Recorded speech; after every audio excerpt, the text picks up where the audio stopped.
Өнгөрсөн хугацаанд энэ байнгын хорооноос гарсан энэ дээд боловсролын ажлын хэсгийг бол би бас бүрэн дүүрэн сайн ажиллаа гэж ингэж харж байгаа. Дээд боловсролын тэр ажлын хэсгийн хэлэлцүүлэгт би бас оролцож исэн. Нэлээ олон ажил хэрэг сайхан саналууд гарсан. Тэгээд танилцуулгын судлаа сууж байна. Тэгээд энд бол одоо өөрийнхөө танилцуулгаараа 18 төрлийн одоо санаа бодлоо гаргаад яамдаа өгсөн юм байна л да. Тэгэхээр энд л одоо тусгадаад байгаа ажлуудыг л бид ажил хэрэг болгох шаардлага нөхцөл байна. Харьцангуй би бас өмнө нь бас үзчихсэн байна. Энэ нийгмийн бодлогын байнгын ороонд байгаа өмнөх гишүүд маань бараг дээд боловсролын салбар чиглэлээр цогцоор нь бүхэлд нь ингэж авч хэрэгжүүлсэн арга хэмжээ байдгийн болов гэд ингээд ойрын хэдэн жилхийг үзээд би олоогүй л дээ. Энийг хэлье гэж бодож байна. Ер нь энэ ихтэй сургуулиудын заас гарч байгаа энэ бидний одоо төгсөгчд маань ямар төвшөнд байна вэ гэдэг дээр л бид нэр дээд боловсролын тогтолцооныхоо үнэлэмжийг хийх ёстой л гэж бодож байна л да. Тэгэхээр би дээд боловсролын салбарыг арай өөр төвшөнд ажиллаач гэж хүсэж хэд гурван саналыг хэлье. Тэг өнөөгийн энэ дэлхийн тахны даяаршил мэдлэгийн эдийн засгийн чиг хандлагаас үүдээд улс орнуудын өмнө хөгжлийн бодлогоо, стратеги харах, дахин шинжлэх шаардлага бол 109-оор тавигдсан байна. Энэ дээр ч Монголын төр анхаарч байгаа гэж би бас бодож байна. Тэгээ энэ дэлхийн глобал зах зээл дээр байгаа өрсөлдөөн улам бүр эрчимжээд ер нь энэ тодорхой байр суурь эзлэх энэ асуудал улс орны өрсөлдөх чадварын гол нөхцөл болж байгаа л да. Үүнд бол юу вэ гэхээр миний хувьд даа ялангуяа энэ ихтэй сургууль, төр, хувийн хэвшил энэ гурвын одоо холбоо сүлжээг хөгжүүлэх асуудал хамгийн чухал байна. Ихтэй сургууль хувийн хөвшлийнхээ түншлэлгүйгээр төрийн дэмжлэггүйгээр цаашид хэрхэн хөгжих нь бас бодлого юм тодорхойгүй байна гэж үзэж байгаа. Манай орны хувьд уул уурхайн зэрэгцээ бусад энэ салбаруудаа хөгжүүлэх, эдийн засгийн олон талт бүтцийг бий болгох, аж үйлдвэр, техник, технологийн энэ дэвшлийг хангах, дээшлүүлэх, инновацийн өргөн хүрээнд нэвтрүүлэх энэ олон одоо арга хэлбэрүүдийг үндэсний өрсөлдөх чадварын хэмжээнд бид нэр авч үзэж, үүнийг нь шин төвшин бодлогын төвшөнд бас авч хэрэгжүүлэх гол салбар бол би ихтэй сургуулиудын салбараа гэж ингэж үздэг.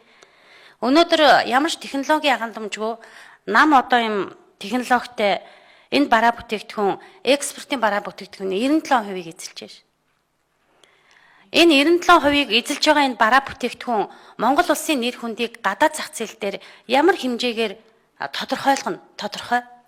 Тэгэхээр энэ дээр бас яалчгүй ийм олон асуудлууд байгаад байгаа учраас энэ төр хувийн хвшлийн сургуулиудын энэ дэлхийн жишгтээ хөл нийлүүлэн алхах энэ одоо шинжлэгдсэн олон ажлуудыг бид нэр хийж эхлэх, үүнийг Монголын төр дэмжиж хамтарч ажиллах шаардлага байна гэж ингэж үзэж байгаа. Энэ дэмжлэг үнэхээр би өгүүлэгдэж байна гэж харж байгаа. Тэгэхээр бодит нэг 2-3 санал хэлье.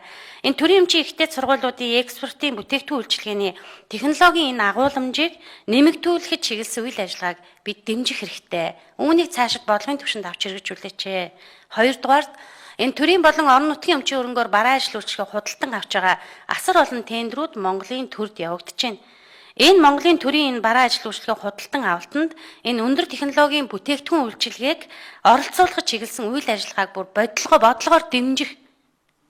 Энд хөрөнгө санхүүг тухайн их сэдвийн сургуулиуд руу бас одоо дэмжиж хамтарч ажиллах шаардлага байна. За 3 дугаарт нь их сургуулиудын үйл ажиллагааг орон нутгийн хөгжлийн бодлоготой уялдуулж өгөөч. Орон нутгийн ихтэй сургуулийн салбартай сургуулиуд орон нутгууд ховорхон байна. Тэгээ үүгээрээ магадгүй одоо орон нутагт үйл ажиллагаа явуулж байгаа энэ нөхцөл байдлууд бас тийм ээ судалгаагүй, шинжилгээгүй, алдаатай ийм одоо хэтийн бодлого алсын хараа тодорхойлох хэмжээний тийм боловсон хүчин хүний нөөц ховор байхыг үгүйсэхгүй л дээ.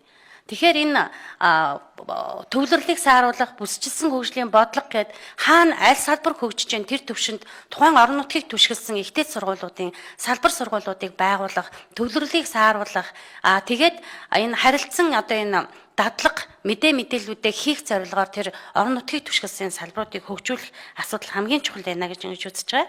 Тэгээд энэ сургуулиудын хамтын ажиллагаа, салбар дундын интеграцийг төрөөс шинжлэх ухааны технологийн талаар баримтлах бодлого, инновацийн бодлого би удахгүй гарах байх гэж бодож байна. Энэ бүсчилсэн хөгжлийн бодлого, төрөөс аж үйлдвэрийн салбараас баримтлах бодлого гэсэн энэ олон хөгжлийн бодлого төлөвлөлтийн тухай хуультай уялдуулж, үүнд ихтэй сургуулиудын оролцоог хамгийн чухалчилж өндөр түвшинд тавьж ажиллаж чадвал бидэнд бол бас ихтэй сургуулиудын нэр хүнд өсөх